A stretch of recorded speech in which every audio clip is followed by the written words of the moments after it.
মহালয়ার দিন থেকে ছুটি কিন্তু, ঠিক আছে, একদম দশমী অবধি।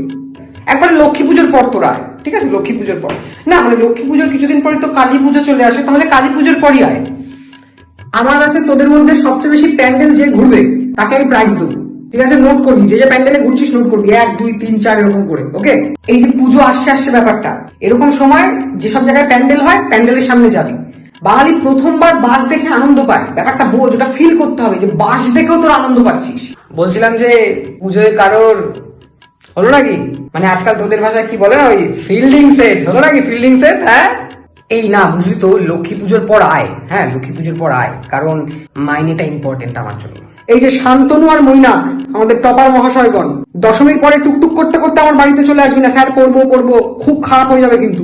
দশমীর পর কম করে 2 সপ্তাহ, টানা 2 সপ্তাহ আমি ডিপ্রেশনে থাকি। তোর পুজোর প্ল্যান কি?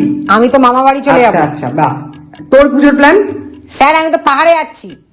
তুই পুজোর সময় পাহাড়ে ঘুরতে যাবি? তুই পরদিন থেকে পড়তে আসবি না, এরকম স্টুডেন্টের আমার দরকার নেই, বেরো এক্ষুনি।